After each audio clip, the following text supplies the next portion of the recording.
just a month ago, we raised the debt ceiling. Do you know how much we raised the debt ceiling? Infinity. It's unlimited. We raised the debt ceiling until March of 2017. We gave President Obama a blank check to spend as much money as he can possibly shovel out in his last year in office. But who put him up to it? Who passed this? Who raised the debt ceiling?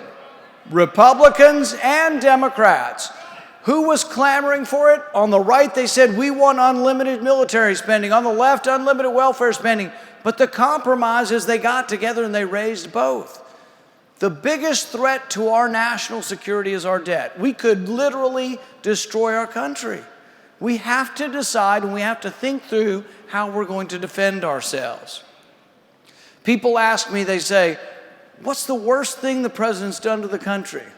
I say, how long do you have? But if I were to summarize it, I would say this.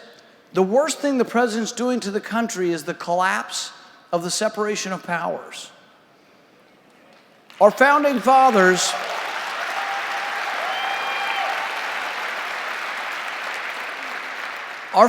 fathers were incredibly bright and brilliant and had great foresight, and they said that we would have co-equal branches of government.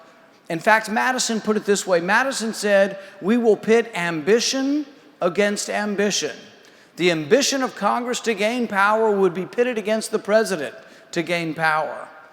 And they would balance each other. There would be an equilibrium. But that's been failing. But it's not just this president. It's been happening for 100 years. But you know what we have now? We have a president that is 1,000-fold more powerful than Congress. They're supposed to be equal.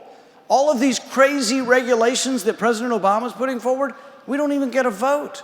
I was elected by an entire state, but we have made Congress so insignificant that we are of less value, importance, and power than the most minor of bureaucrats.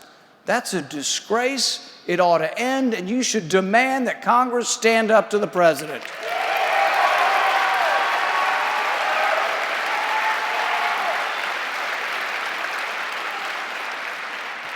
How would we stand up to the president? Well, we have the House, we have the Senate. We have the power of the purse, and we're not exerting it one iota. You know what I say? I would let all of the spending expire and start over. Let it expire.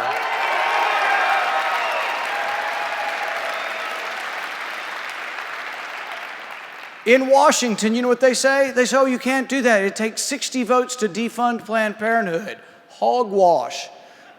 Planned Parenthood expires at the end of the fiscal year like all spending. It would no longer exist if we would let it expire.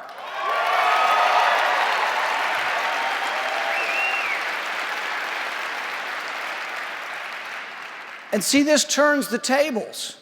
When spending expires, the other side has to get 60 votes in the Senate to restart it. But you have to have courage, and you have to have courageous politicians, courageous statesmen who will stand up and let it expire.